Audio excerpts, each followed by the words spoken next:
Your time will come, Diane.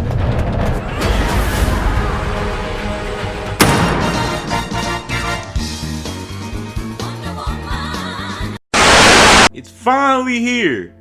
Today, I was able to watch the most anticipated DC movie this year, Wonder Woman 1984 at home on my 4K TV screen. Woo!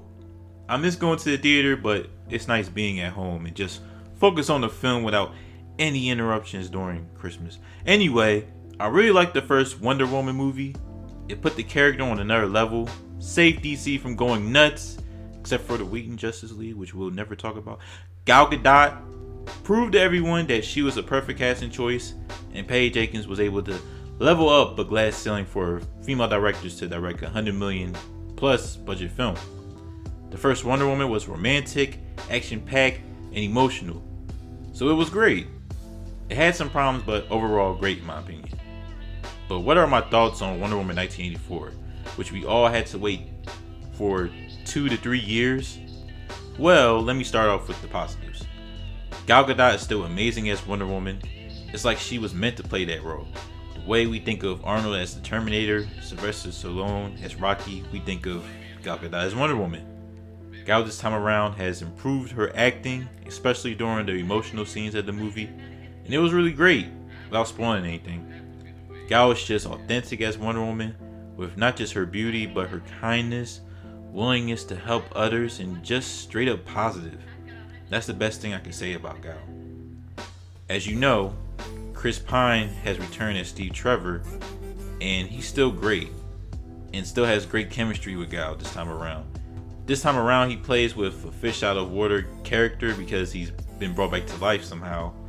The chemistry is just there between Gal and Chris, and I don't think I've ever seen the on-screen couple in a superhero movie have so much good chemistry. So So Chris Pine is still good. Pedro Pascal was the one that made everything 10 times better as Maxwell Lord. You understand his motivations. He's basically a mirror image of Wonder Woman in a sense of wanting something. Not trying to spoil anything, so there you go. And Pedro just go bonkers with Maxwell Lord, but I love it because it's so entertaining. Patty Jenkins directed the movie well for the most part and had created great emotional scenes that made me a little emotional. The movie felt like it was made in the 1980s, but with modern technology, which is amazing that Patty was able to put all that together, you know? In a time where there is so much negativity and hopelessness, it was the right time to release a movie that's all about being positive and facing the fears of not getting what we want and to just move forward. Sure, the movie was cheesy to a fault, but this time around, for what they were going for, it worked. That's basically all the positives I can give this movie. Now the negatives. The script was weaker than the first movie, starting with Cheetah. Kristen Wiig was fine as Barbara Ann Minerva, aka Cheetah, but she didn't need to be in this. You can take the whole plot of Cheetah away and Wonder Woman 1984 will still be the same movie. In my opinion anyway, they could have held her Cheetah self back and just teased Barbara throughout the movie without taking away the Diana and Steve Trevor scenes, which we needed more of. The action scenes were except for the last fight, which I'm not going to spoil, but there was an action scenes that made me unintentionally laugh between Wonder Woman and, I'll just say, dolls. You'll get what I'm saying when you get a chance watching the movie.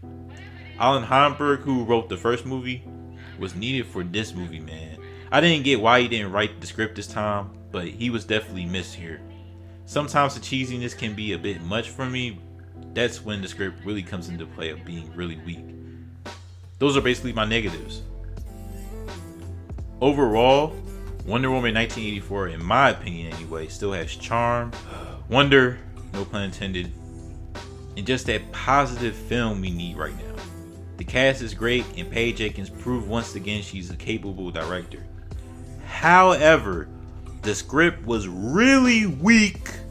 Certain characters didn't need to be in the film, and the action was not as amazing as the first Wonder Woman, except for the last fight, which was great. And to be honest, the movie was underwhelming for me. So So I will give Wonder Woman 1984 3 out of 5 stars. If you have kids that want to watch something, or the whole family, Wonder Woman 1984 should definitely be the film you should watch on HBO Max or in theaters.